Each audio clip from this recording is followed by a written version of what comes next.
Mike. So you introduced yourself, right? But you, yeah. They left something, I don't know. I'm Mike Sevaka, that's my names, and CP Rwanda spoke lead, and also a software engineer as well, because I think now I'm having plus 6. I think this year is going to hire me now. Yes. And I'm also doing my master's in software engineering, and I think that's enough. Awesome. I will ask further questions after. Yes, Frank. Hello. Hi everyone. So the name is Frank Bogo. I am a product designer. Currently working with a company called Pindo, which is pretty much focusing on voice AI to enhance communication between businesses and their customers. Yeah, so prior to that, I was working freelance with a company called Cooktown, which is pretty much working with different Fortune 500 companies in different sectors. And then prior to that, there is Idembo, which was the longest company I've worked for, I think. And then there is multiple other companies before that. But the other one is pretty much AC Group and then Exos. Yeah, the other ones are pretty much digital products, in the local market and also abroad. Thank you. Hi everyone.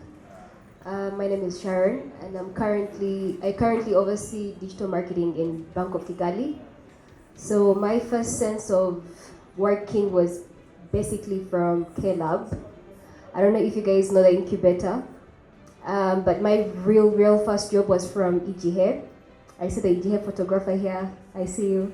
So that was my first job, and I was there as a marketing executive, though I applied as a dev. I wanted to do software engineering, but they were like, the only opening we have is marketing, and I was like, okay, I want the money. So yeah, I went for that, and I ended up quitting because that wasn't my passion.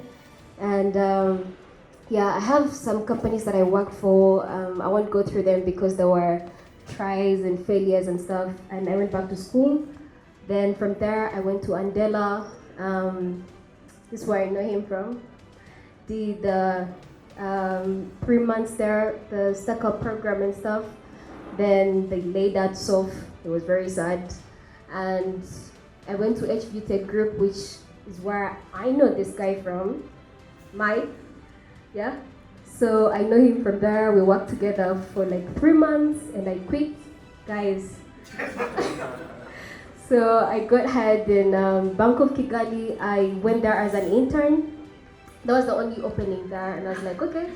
I went there. Then I did software engineering. I did UI UX designing. Then got promoted to product designer, got promoted to senior product designer. Now I am a head of digital marketing, so it wasn't easy. Yeah.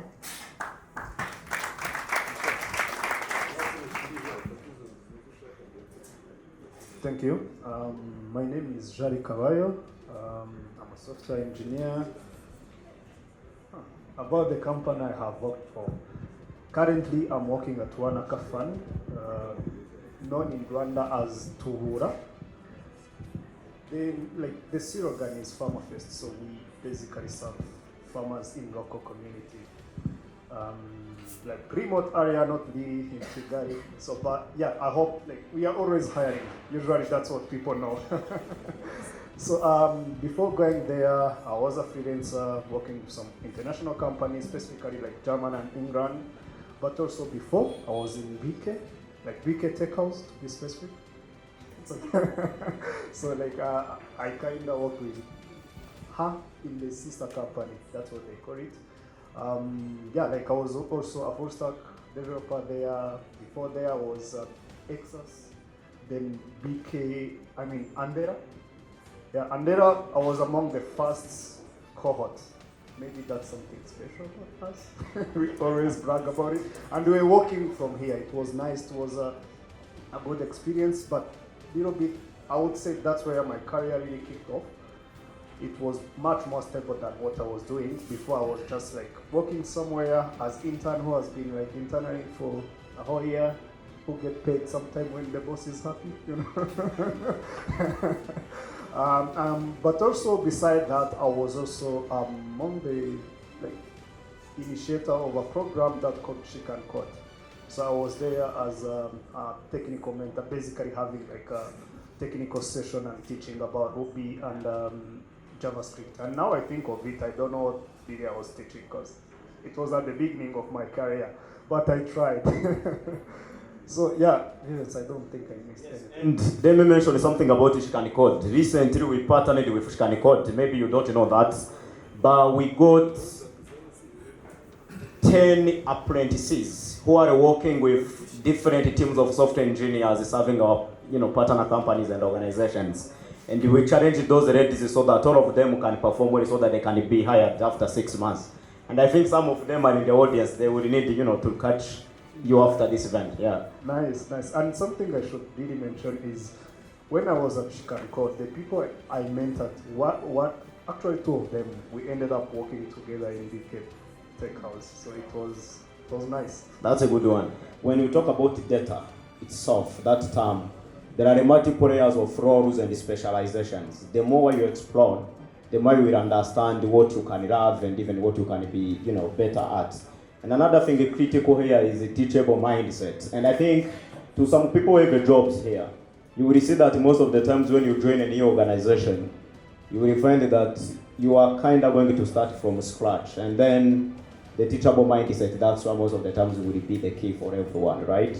And throwing now my next question to Frank and Goga. So for me, I always like to be honest because we are not here to lie. We should say where we have areas of improvement. But when we talk about product design, if we say product design, many people will not understand what it is. But when we talk about UI and UX design, people will say that I saw that somewhere, but tell me more about it.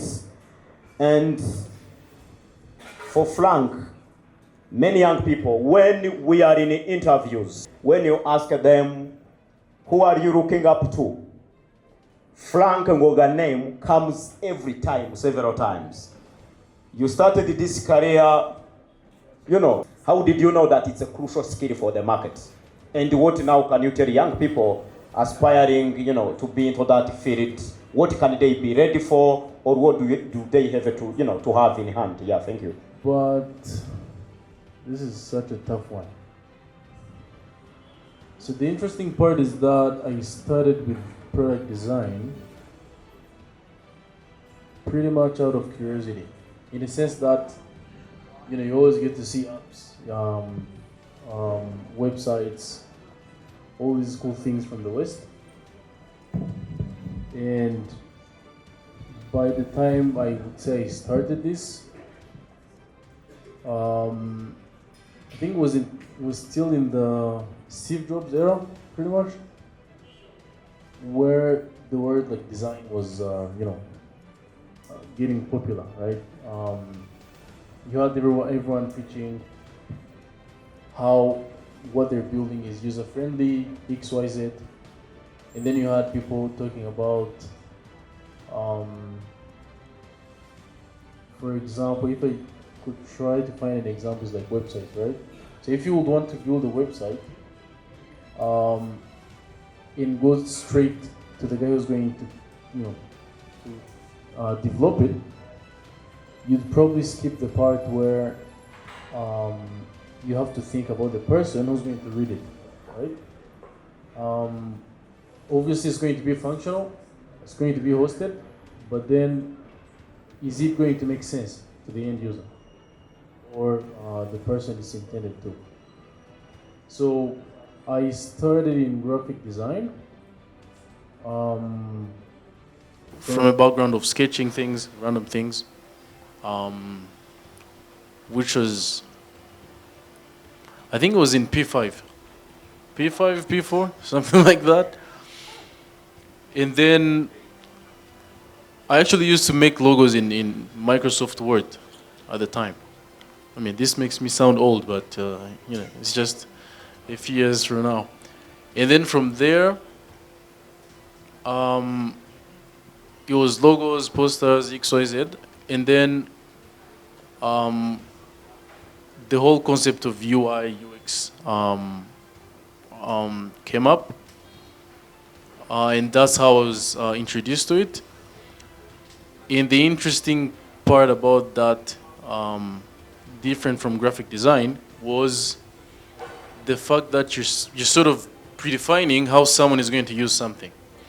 So if it's a poster or a business card or a logo, you just, it's pretty much on the side of aesthetics.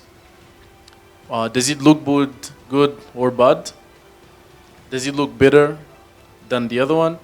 I mean, actually, if you're talking about better, I was tempted to ask, who do you think is doing good, in terms of marketing, BK or Irembo? But I guess,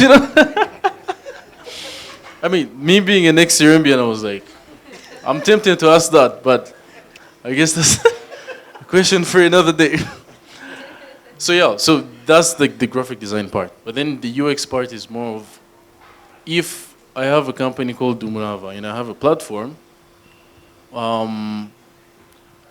what is going to feel easier to use for someone looking for a job?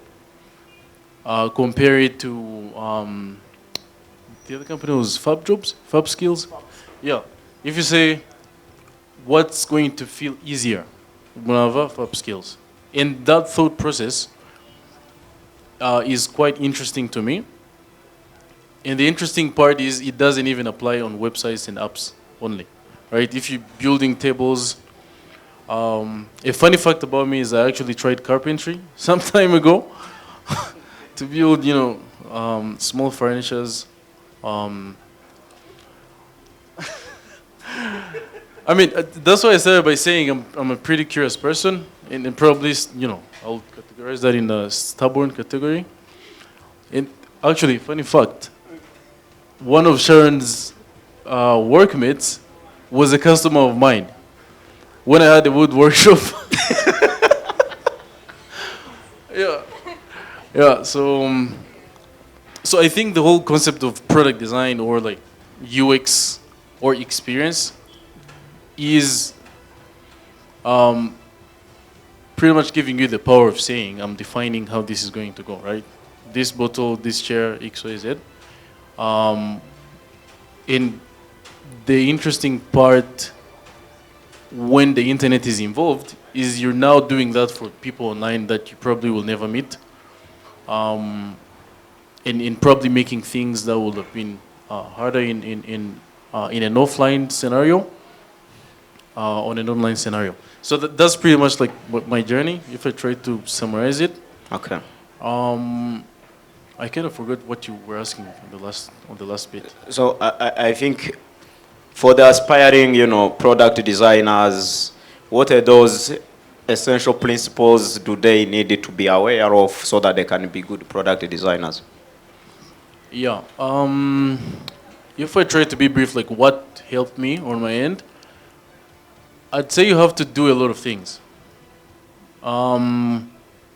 Anyone here with a design background knows you always have like Final 1, Final 2, Final 3, V3, Final, that kind of process. So what that really means is you have to sort of enjoy the process of trying different versions, different perspectives. I mean, I guess Sharon can say that's a pretty annoying process, but I guess you have to get used to that, right? But then I'm saying it in the sense of try working on different products or different companies or different perspectives. If I think about it now, one thing that I think makes a good product designer is being able to unify any kind of product and sort of lay out a logic in simple terms. from transport to government to banking, all these things. So, and I think working on all these things gives you a panoramic view on what a good UX is supposed to be, right? So I'll say that's the first one. The other one I'm thinking about is we're in a world where we have new tools every now and then. If we talk about this design, UI, UX design tools now, you're thinking about Figma, but then there's like a whole bunch of other tools that do the same thing. And I feel like trying all of them, again, back to the same point of doing many things, I feel like in the design world, you need to sort of embrace the fact of playing around with tools. One that gives you a competitive advantage. Most clients actually, it's hard to believe. Well, I was going to say Canva. So some people use Canva, some people use Figma, some people actually use XD, some use Flinto. It's a whole bunch of tools. So you might actually get a job of things you're good at, but then you don't know how to use the tool. Whereas the basics are pretty much the same thing. So there's the tooling. But also the other thing, which is a bit controversial, is, I think Sharon touched it. Sorry, I forgot the name. And Rob touched it. So by taking chances, cashier in a bank, there has to be some form of, using, an interesting term. There has to be some form of being the Lulu, right? I guess everyone here knows what it means. So being delusional in the sense that you have to sort of believe in what you're doing, right? And I think that applies to any career path. And in that, there is this interesting quote that they say, it's only delusional until it works, right? Interesting enough, the company hosting this event today is called Umurava, right? Yes. Or grit, or some kind of not giving up. And I feel like that beats everything else we said, which is pretty much technical. So believing that it's going to get to a point at some point in time, and then, putting in the time, and just trying as many things as possible at an early stage. I think those will be the main ones that I could think of. Okay. Yeah. Thanks a lot. And for the people here, let me ignore that we have internationals here and let me use Kinyarwanda. Murabona iyi nzu bari kubaka hano? Yego. Twese dukoresha WhatsApp. Murabona WhatsApp ni system, sibyo? Turi kujyana. Mbere yuko aba engineer bayubaka babanza bagakora igishushanyo cyayo. Turi kujyana. Iyi nzu iri hano mbere yuko bayubaka ubu hamanitse za mpushya umujyi wa Kigali bahereza na design y'inzu. Sibyo? So mbere yuko rero software yose uzi dukoresha interactinga nayo mu buzima bwawe bwa buri munsi. Mbere yuko bayi developing abayubaka. Hari ababanza bakayishushanya. Nimba utaruzi iyo kariyeri uyikunda iri muzishyura amafaranga menshi kandi ifite n'utuzi twinshi, ubwo utangira urebe kuri Google za ChatGPT, what is product design, how can I be better, how can I learn it, etc. Okay? So that's what I wanted to make it clear so that you guys can be aware of that. And I think to Jarik and to Mike, 2 minutes. Whenever we talk to companies, you tell them you have a good junior software engineer. When you talk about junior people, they are intra-level people, okay? You are entering into your job, you are an intern, you are finishing your university, fresh graduate. You are somewhere between 1 year to 3 years of experience in your respective career. Whenever I talk to companies, they don't want to hire intra-level software engineers. So which mistakes do you think these young people are doing? So if companies are denying them, so where are they going to be? So what are those really essential mistakes that you believe junior software engineers are doing, and those mistakes are limiting them to be trusted by different companies and organizations, and how can they fix those mistakes?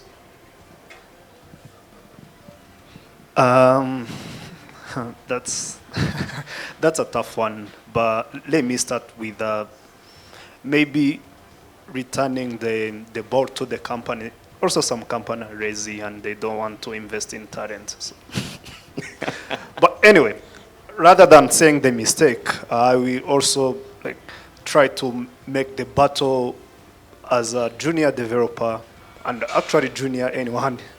I will say developer because I'm software engineer, but yeah, there are two battles mainly that you have to fight.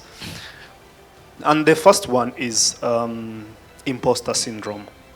Okay. So imposter syndrome is that time where you feel like you are fraud. Basically, you don't know what you are doing, or you are not that good. And I think most of the people, we go through that, right? So, and then here's how it can affect you, and maybe how sometimes to prevent this big company to hire junior developer, is that you are not confident enough to actually deliver what you know.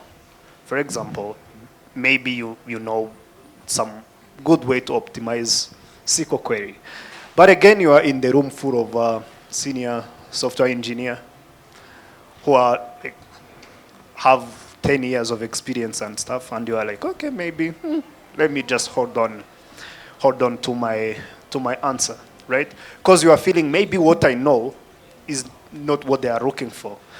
So, when you get to battle, or when you get to escape that first thing that we face during our career, you can actually be competent enough and then contribute. We talked about open mindset, but again, sometimes it is hard to have an open mindset when you feel I just don't know things.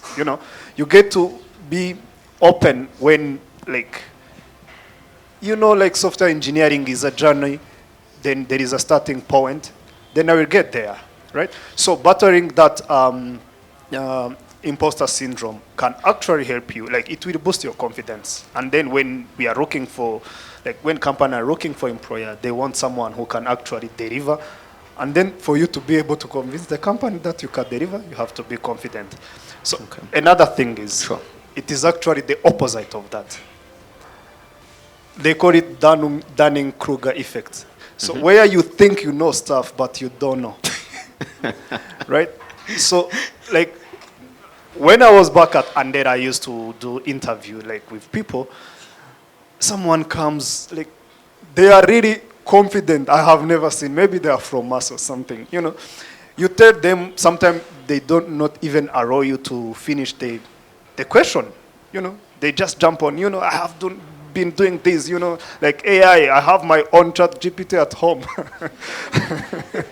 Right? And then it become hard to work with that person because, first of all, they are not gonna really be open to your feedback because they know their stuff. And then sometimes companies have their way of doing things. It does not mean it is the best, but again, it is working for them. And then imagine hiring that person, they will come and then they want to change everything else, and they will think everyone there does not know things. And there are people who are actually been working with that thing for 20 years. So now maybe you are confident, but again, your confidence is not allowing you to run. And actually, that's the worst position you can be in. Not knowing the things you don't know, right? So when you battle those two, actually it gives you the open mindset, you are open to feedback, you are always trying to better yourself, they said, because there are things you don't know, right? So yeah, and other than that, honestly, skills, we just get there. It is not an issue of about someone being technically good. It is an issue of how do you balance those two. Then those two things actually will impact your soft skills, things like communication, the other stuff. So for me, that's what Thanks a that lot. comes to my mind. And I think that we see that in a lot of interviews, you know, most of the times, which I believe that something that employers like, again, guys, once you are responding to something and you don't know that, tell them that, I didn't explore it, or I heard about it, but now after the interview, I'm going to do multiple research so that I can understand more, so that I can learn. Okay, don't lie, because most of the times you will lie and they drop now other more technical and further complex questions, and then that's why you are disqualifying yourself again, you know, from a certain job. Mike, and to Mike, after 2 minutes, prepare your questions. Now I'm throwing the mic to you guys. Mike, you had a technical session about Web3. I think, except the software engineers, others didn't catch it very well. But there is something I want you to tell us more about, just in simple terms. I think we all know what they call cryptocurrency. We understand things like a blockchain. And I think we got a lot of scammers in Kigali who are bringing crypto. Most of you were scammed as well. And when you tell that your parents, they are like, that's another thing I saw in the Ribu. But we know that people in the US, people in Nigeria especially, they are using crypto at scale, if I were to put it in that context, right? So now, tell us, when it comes to blockchain, what are those opportunities is it presenting to the young people, like these ones here? And what are even the opportunities it is presenting to companies? Because we have some people here who are owning companies and organizations, and they want to understand more. So just in 2 minutes, briefly, what are the opportunities that blockchain is bringing to us? And what should people be aware of to avoid saying that it's a scam, while we know that, you know, it's one of the upcoming technology which is used everywhere? Thank you.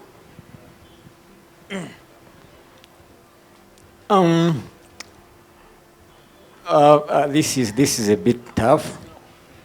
I'm not a scam. But I met someone. Let me give you a short story. When we were launching this community in April this year, I contacted someone from RTV, this media house. Then I told him, we are trying to launch a blockchain community. You know. Then he said, hey, these people ate a lot of my money, please. And it was very hard to me to explain to him that I'm a bit different from these people who ate his money. Then he said, are you able at least to recover at least 10% of what they ate? And so I had to take like another session specifically for him to explain that blockchain is not all about crypto money. And eventually now he understands it. But the problem is, most of us, we don't lead. We don't want to know more before going into something. We just I think then we get interested into something without knowing it actually. Then someone might come and tell you, you know what, I'm having something, now you have to invest like 3K, and in 1 week you are going to have 15K. Man, are you stupid? Do you think his whole family are rich so that he's now coming to give you free money? Please think before start getting into something. Yes.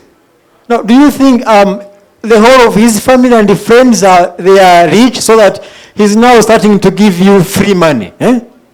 That is not impossible. That is not possible, right? So just try to read, get informed before get into something. That's what I can tell you. Because people were scammed here in Kigali, but not in Kigali because now the whole Rwanda. Because it was very difficult on me to start this blockchain community. You know, now in our country we have very fast internet, very fast, and as well as social medias also, and we also have very small community. Our society is very small. Now you see how someone can spoil the whole system with a single act. Now it was very hard on me because that's why we started with what I used to call evangelism. Because I used to tell everyone I'm going to do Ivuga Butumwa. But yes, I was doing Ivuga Butumwa because we had to teach everyone and to convince them blockchain is not all about crypto money. But because of the security that blockchain offers, it is very safe to create what we call DFIs, or just decentralized finance applications on blockchain because of the security it offers. But it is not only limited to DFIs, but you can also run what we call DAI, which are decentralized artificial intelligence applications. You can also create what they call DPINs, which happen to be decentralized physical infrastructure network applications. And also have DAIs, I mean the DAOs, what we call DAOs, which are decentralized autonomous organizations. There are a lot of things you can create on blockchain. So it is false and not true that it is always that whenever they say blockchain, you will only understand that it is only crypto money. So that's something number one. And coming to the opportunities, the blockchain now is among the emerging, what they call emerging technologies. Yes. So now, if you join these emerging tech things and you start learning with them, you are having a chance of becoming the pioneer of that technology in the society that you are living in, which therefore means that whatever the opportunity that will come in that field, you will be the qualified number one to that opportunity. Another thing is, now because of most scammers, people are looking the way they can secure their data comparing to what they initially have, which is by the end of the time they have to adopt blockchain network, these chain networks, and they start developing these chain networks. So if for example you are a young talent, please don't start on focusing on these Web 2 things, because these are normal things. Now look for what can differentiate you from other developers on the market. That is what I can tell you, because that is something that will put you on the spotlight. Now, I will give you something. I will tell you something that I told this Miss Sharon, but she will have to forgive me, of course. When we were working together, but at that time, I think I was the manager, right? I was the manager, I think, yes. Then she came to me and said, Mike, you look older than all of us here, but I don't know why I was looking old. Then she said, Mike, I'm having an offer. What should I do? Should I leave this company and join this offer, or should I just stay? Then, without spending a lot of time thinking, I told her, you know what? All companies have future plans. It only differs from how they implement those plans. If that offer you are getting is going to give you a very high exposure, please don't think twice. Just go. And I was the manager, because the problem I was having is that I was going to start training another UI employee because she was leaving. But I had to be realistic to her, because I didn't want to play over her career, because all of us we have careers. Now, another thing, if you want to join a career, please go somewhere that you will be able to, because all of us, we think we have talents, right?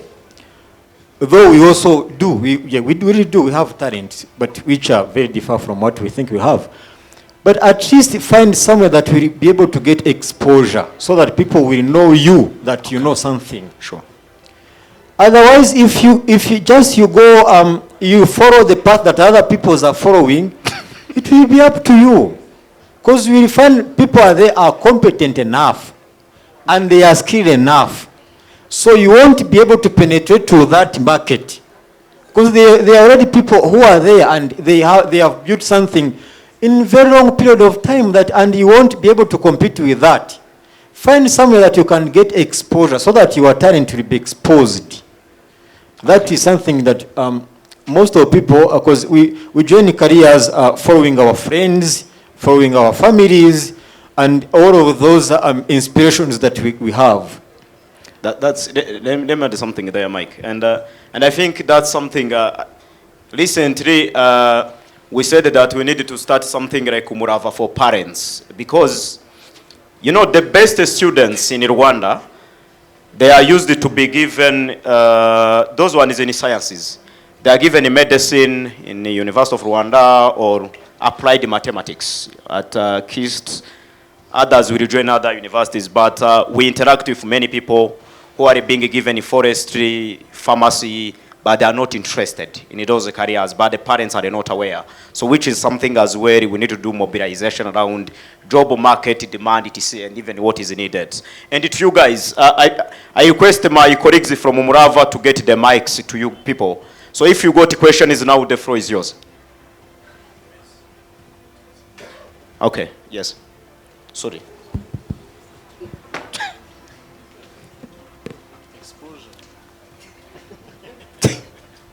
Yeah, sorry. So, Mike said something that I think I sort of skipped in what I was saying.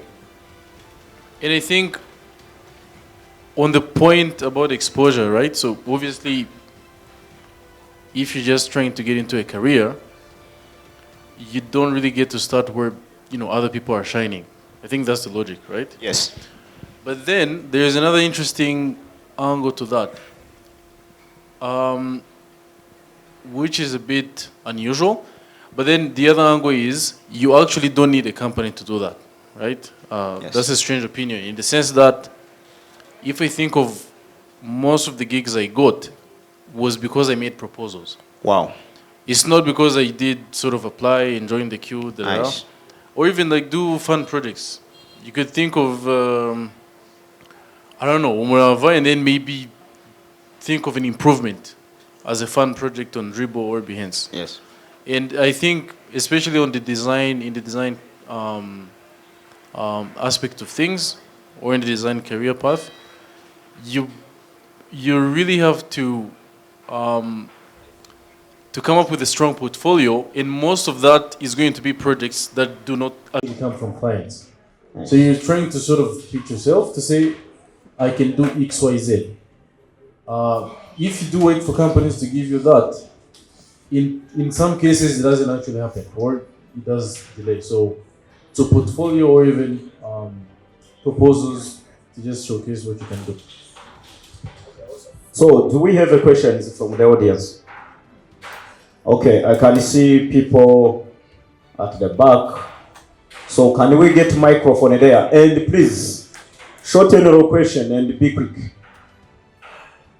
Which aspect should we focus on in this country? And my other question goes to Mr. Mark. The blockchain is emerging and you want to be part of it, but we don't know where to start from. Is there, like, should we be programmers? Should you read about it? Which way should we join in? We really want to be part of the blockchain, but we don't know about it. Thank you. All right. I think looking onto a startup, where should you focus? It always starts with what is the gap that you're seeing in the market? What is the need that you see? If you can actually address that, it will be beneficial, not only you, but a community. And another thing is that you need also to really look at what are the existing solutions to that, because you are never the first one to do something. So what are the existing solutions that are there? What are the gaps that are really missing so that you can be able to address that? And then also think of what will be your competitive edge. The other aspect is passion. Are you passionate on that industry? Probably it is in health. Are you passionate in health? And then also, do you have the right people to move with you, right? I know the startup journey, everyone wants to start a company. But they say if you want to go first, you can go by yourself. But if you really want to go far, you need to look for people who ideally complement you. So if you are good in tech, you'll find that you're probably not good in convincing people or even negotiating something.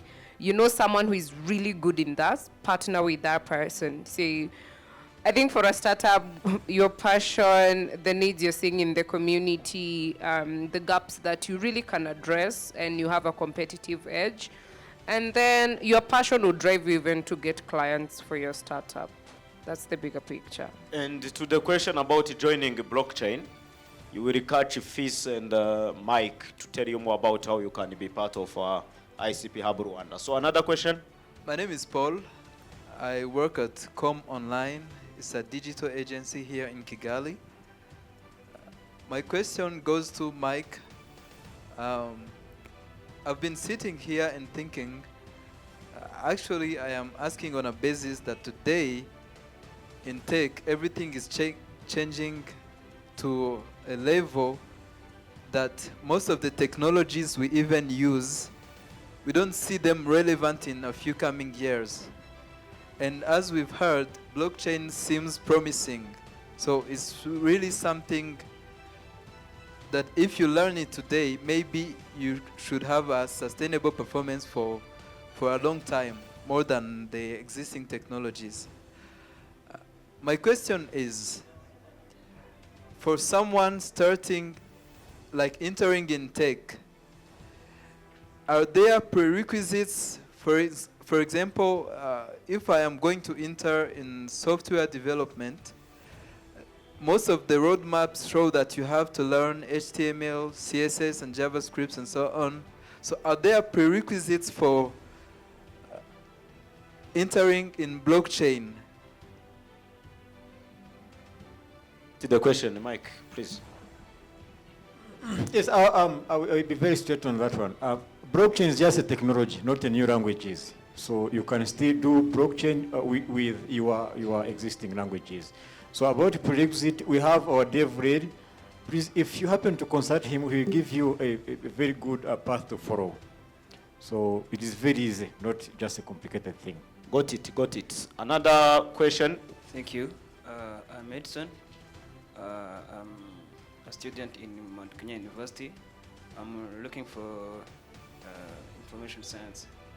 My question is, what can project design helps in inventory management and also in marketing planning opportunities? The first thing you said, product design.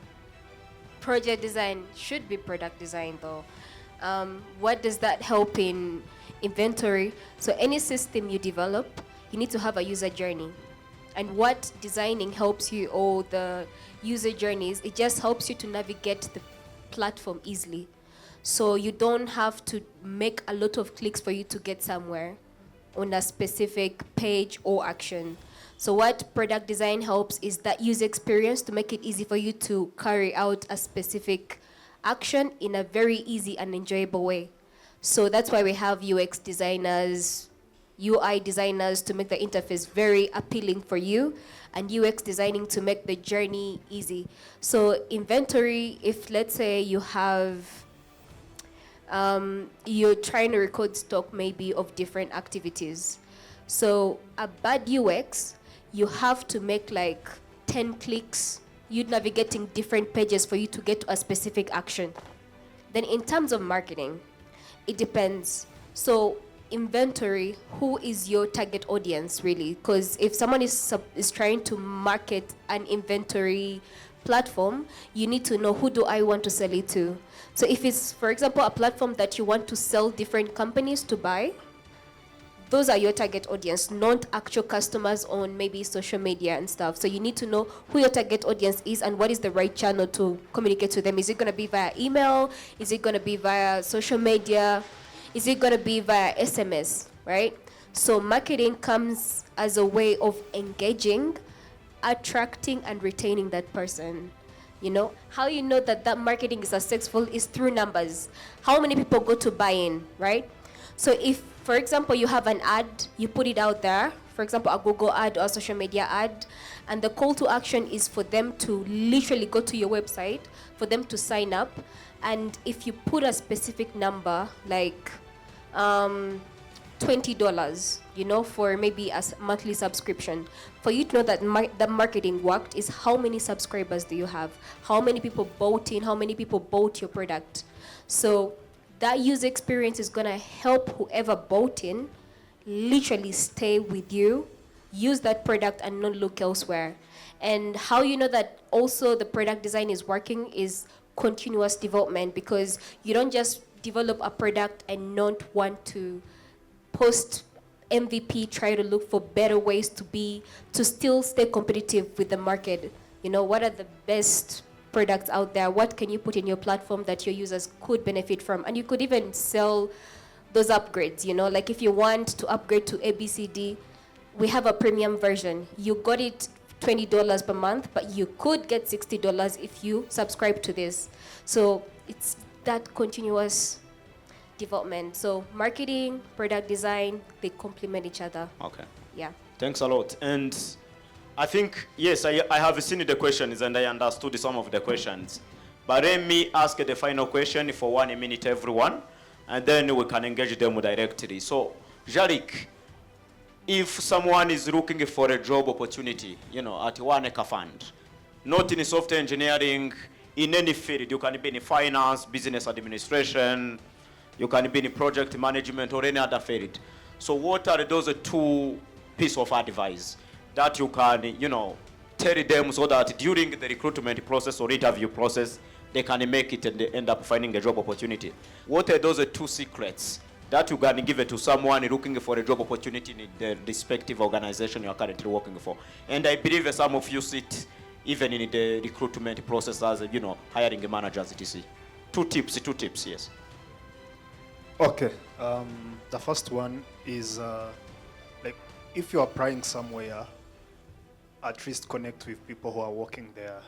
So we have LinkedIn, reach out to people. Generally people are nice unless there is another agenda. Reach out to people, know about the organization, know about the role, and then sometimes ask how did they get in there. And the second tip is, I think like you really have to prepare. Preparing as in just know your stuff, be upfront, be honest. For me, during my interview, at some point I gave up because it was too much. And then they asked me, why didn't you complete this? I was like, okay, I have other responsibility to take care of. So I couldn't finish because I was busy. So like, just be honest, go there with confidence, present your skill. If you don't know anything, ask, and then, yeah, the rest. Awesome. So Sharon, tell us, those are 2 essential things. If I need a job in the Bank of Kigali, how should I behave in the interview process so that I can pass it? Okay, so the first one, I know I said that I tried a lot of jobs or I quit, but it wasn't really quitting, because you can't leave a job without a better opportunity, if that makes sense. So if you come in an interview and I ask you where you're working currently, if you tell me that I used to work this place 3 months ago, but I quit, for me, that's a red flag, because that means you can easily quit wherever you're going, right? So I need to know that you're still working. You can't just quit a job without. So when you come, you're working somewhere and you're looking for better, right? So that is number 1. The second thing is, it's okay to be unique. Just don't be afraid to be the first you. Just because no one else is doing it doesn't mean you cannot. So if you bring a unique idea, don't be afraid to share it. And if that unique idea is about maybe Bank of Kigali and you see where the loophole is, the problem is, don't be shy to say it. Because maybe we're not doing it because we don't say it, but you are from the outside. So in an interview, if you tell me something like that, I'm going to be like, I need this person, you know? And it could be in line with what you're applying for or a feedback you had somewhere. So it's more like just you proving to be that I can bring value in this organization, and you're trying to prove that. So lastly, I know every organization, they say you need to have a degree, you need to have a master's, you need to have this and this and this, like qualifications. But the thing is, the world is changing. It's all about skills. What do you bring on the table? Because you might come with that degree, with that master's, but you're just there, dormant. Like, I mean, I have my papers, but you're really not proactive, you know? So what we're looking for is the skills. What I'm hiring you for, is it what you're bringing to the table, you know? And we give intensive, really tough exercises when you're coming in. So when you've passed this exercise, we already know that this is the right person for the job, but also the mindset. So you need to think outside the box. you need to move outside your comfort zone. And for the ladies out here, you know, we're in Rwanda, there's so many opportunities for ladies, you know, no offense to the guys, but girls, don't be afraid to just go for it. You know, it just takes that one step and just be consistent and resilient. Opportunities are out there.